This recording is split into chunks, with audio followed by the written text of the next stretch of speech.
¿En la prueba pericial fue? Sí, señor. Para comenzarla, ¿cierto?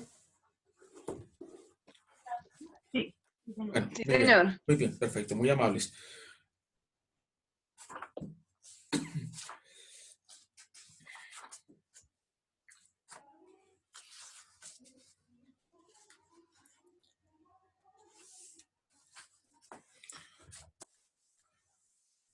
Entonces, digamos, para recordar un poco lo que vimos ayer, luego de haber terminado la prueba testimonial, dijimos que nos adentrábamos a analizar la prueba pericial. Existen unas concordancias, unos parecidos entre lo que es el testigo y lo que es el perito.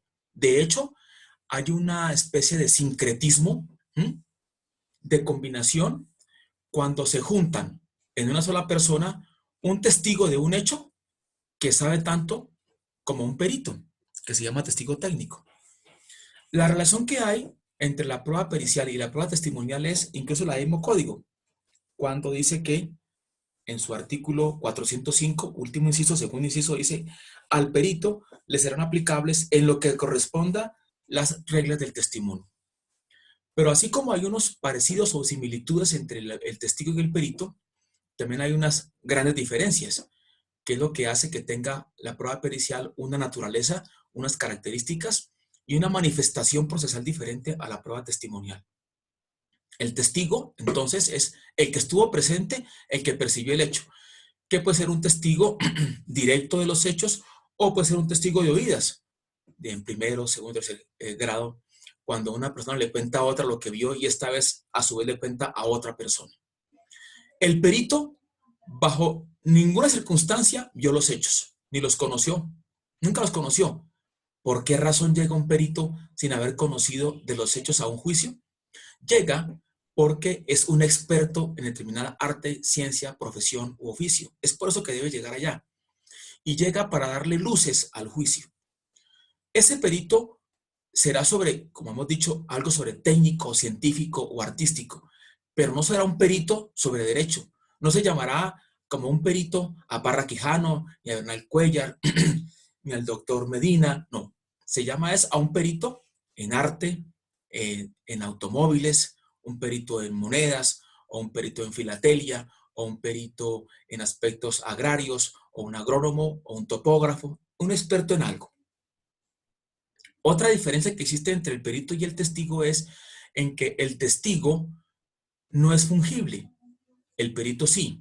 Esa fungibilidad deviene de lo siguiente: si el testigo que advirtió el hecho, si el testigo que estuvo presente ahí fallece, si pierde la memoria, si se va a otro país, si lo desaparecen, no podría ser reemplazado por otro testigo, porque el que tenía el conocimiento directo de los hechos era él y no otro.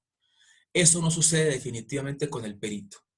Es posible que el perito que ha dado un dictamen, lo que se llama una base de opinión pericial, incurra no, o esté en curso en alguna de esas circunstancias en que pierda la memoria, en que se vaya del país, no se pueda encontrar, haya fallecido, en cuyo caso es posible que sea reemplazado por otro perito que tenga unas iguales o parecidas condiciones de esa ciencia, arte, profesión u oficio. En la Corte, en una providencia del año 2008, septiembre de 2008, con ponencia del doctor Sigifredo Espinosa Pérez, manifestó eso. Esa fungibilidad lo que permite que pueda ser reemplazado el perito. Hay otra característica que diferencia al perito del testigo, y es esto. Es posible que una persona pueda testificar sin que se le haya tomado una declaración, una entrevista previa. Es bueno tomarla, porque a veces sucede que la persona que declaró una cosa en un comienzo va al juicio a decir otra cosa muy distinta. Incluso no porque lo haga por simple olvido, sino porque es su intención retractarse del testimonio. Y esto, ahora que hablo de esta parte, no lo mencioné en su momento, pero debo hacerlo ahora, ya que estamos en esa transición de testigo-perito. Y es esto.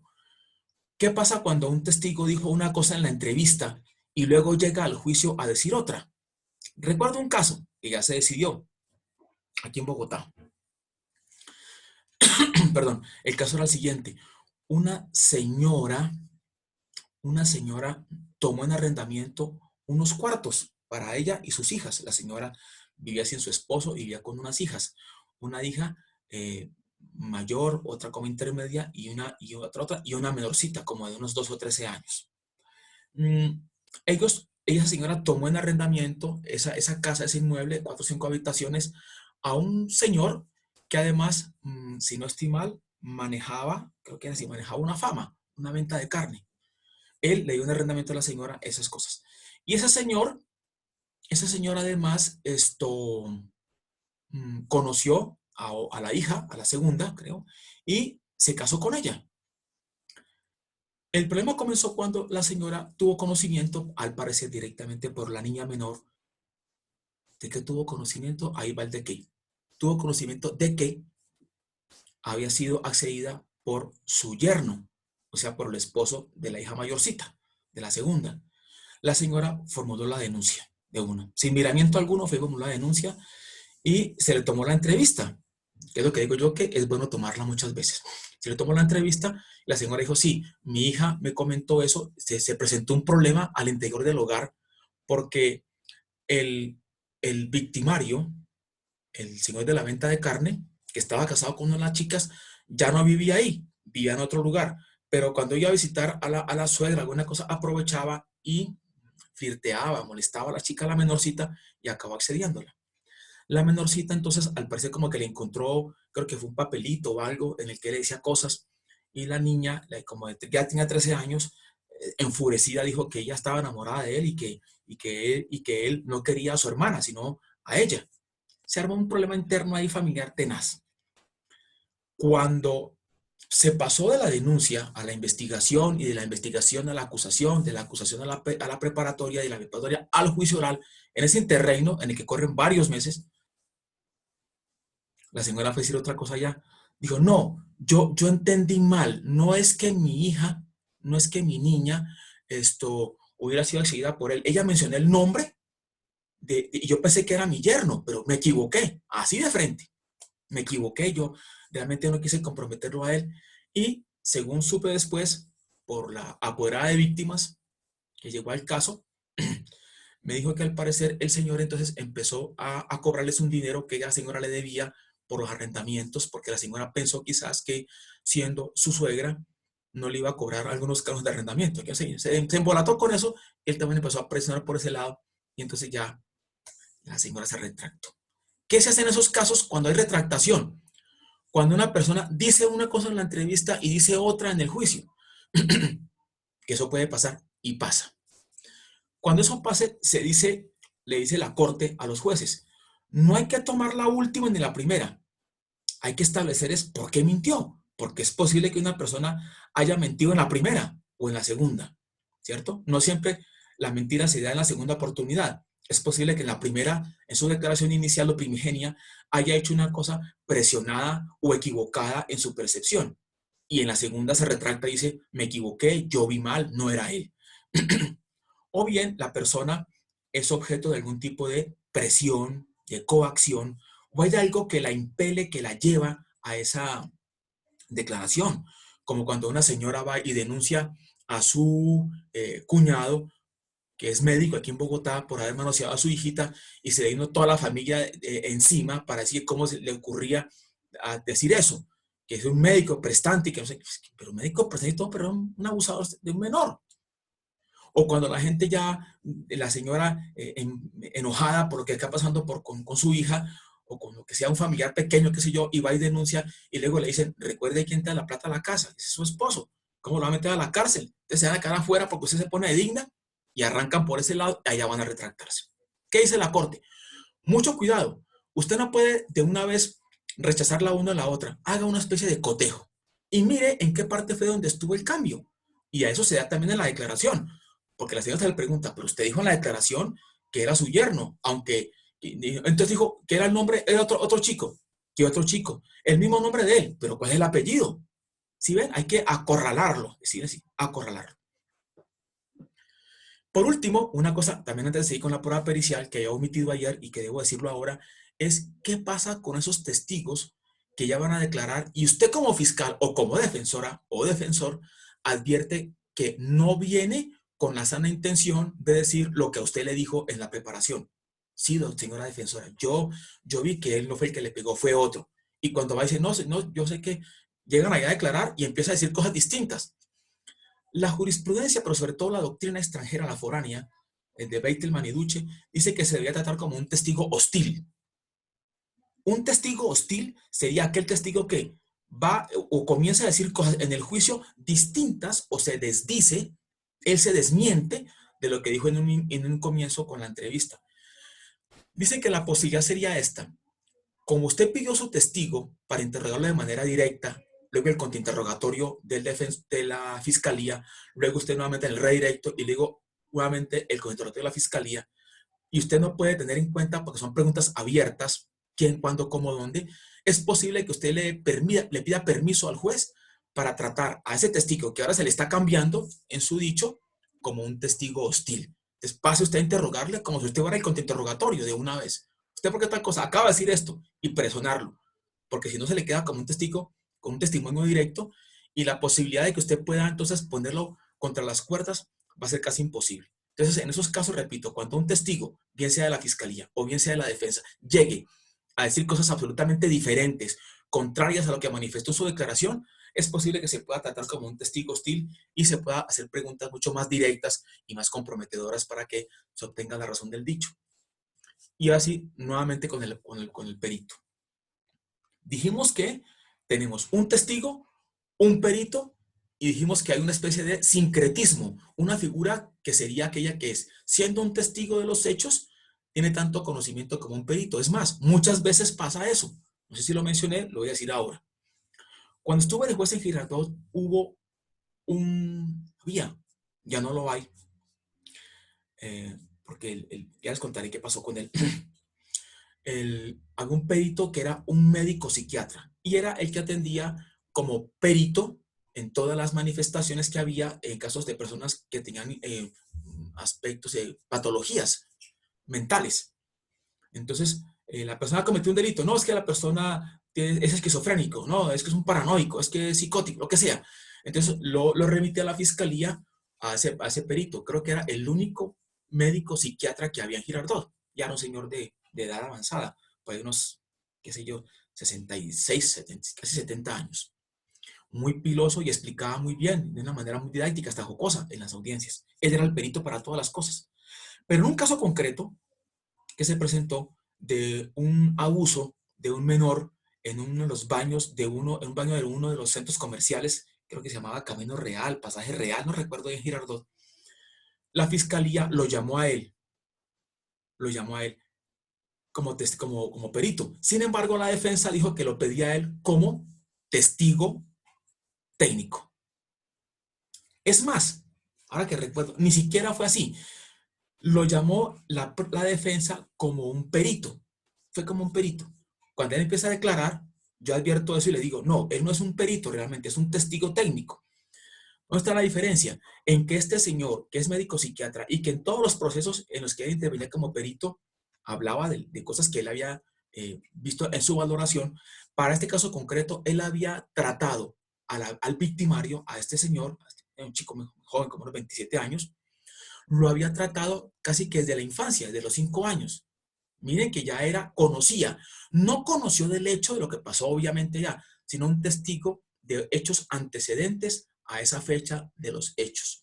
Es decir, se le interroga, ¿usted conoció al señor tal? Sí, lo conocí. ¿Desde cuándo? Miren que ya tiene un conocimiento del victimario, desde los 5 años de edad. ¿Cómo fue ese conocimiento? Los familiares, el papá y la mamá lo llevaron a mi consultorio y yo comencé a tratarlo y les dije que esta persona, por mucho que hiciera un tratamiento, siempre iba a tener esa condición de no comprender lo que estaba sucediendo. Si no estoy mal, incluso alcanzó a decir, a veces uno tiene, o las mayores personas tienen como esfínteres mentales, ¿sí? Que como que lo contraen para hacer ciertas cosas. Uno, decía él, explicaba él, uno puede decir, oye, qué vieja tan buena, no, pero es que es mi prima, no sé que era mi prima, es que es una familiar mía, es que es una monja y yo no voy a hacer una cosa de esa. En cambio, una persona de esta naturaleza que tiene esta deficiencia, dice, la ve buena y va y la toca. Él no tiene ese control, y me acuerdo que lo llamó, ese esfínter mental, me acuerdo que lo llamó así. Miren que él era un testigo testigo técnico, porque conoció de los hechos. No podía participar como un perito. Para todos los demás procesos, actuó como perito. Y para terminar, me acuerdo que ya manera de chisme, lastimosamente él se vio involucrado en un caso también de sexual. Ya en ese mes en que yo venía para Bogotá, trasladado para Bogotá, se vio involucrado, no sé qué habrá pasado con el doctor. Era muy piloso. Ahí está la diferencia entonces. Tenemos una diferencia. Uno, en que el testigo, no es fungible, no es cambiable y el perito sí. ¿Cierto? En que el testigo, además, y en esa estoy, no requiere de una entrevista. Y dije yo, sería bueno que se tome la entrevista para que cuando llegue a la audiencia, usted pueda hacer una de tres cosas. La primera, que le pueda refrescar la memoria al testigo. A veces la entrevista se toma en el mes de enero, donde fue el accidente, donde fue el homicidio, donde fue el prevaricato, lo que hubiera sido. Y la audiencia del juicio ahora se va a llevar a cabo 8 meses después. Entonces, cuando el testigo vaya, que puede no tener una buena memoria, dice, por ejemplo, nos encontramos en una cafetería. Entonces le pregunta, ¿era una cafetería? Si usted recuerda, precisamente fue eso o en otro lugar. Realmente no recuerdo. Permiso, señor juez, le va a refrescar la memoria al testigo. ¿Usted se acuerda de haber rendido una entrevista? Sí, como no. ¿Recuerda en qué fecha? Sí, como en enero, a principios de año.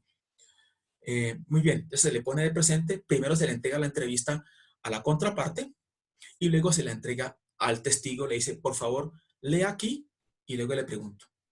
El testigo, ya, le entrega. Cuéntenos, ¿qué fue que pasó? Ya recordé. Sí, no fue en una cafetería.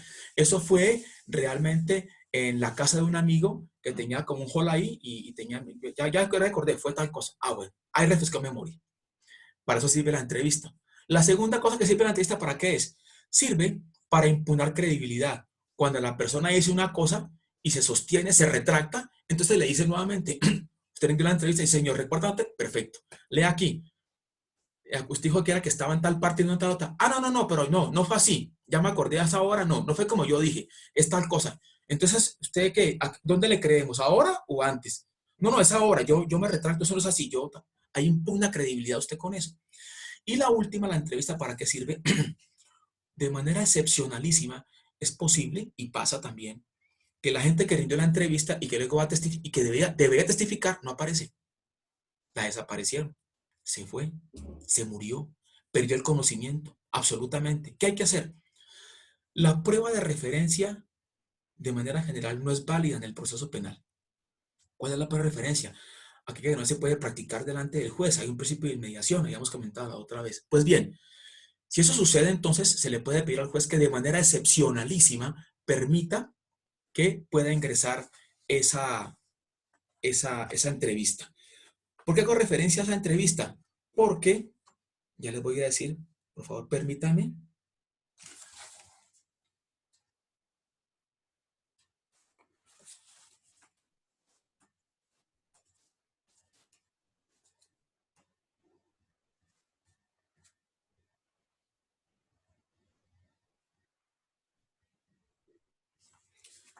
Siempre se me olvida esto. Ya les digo.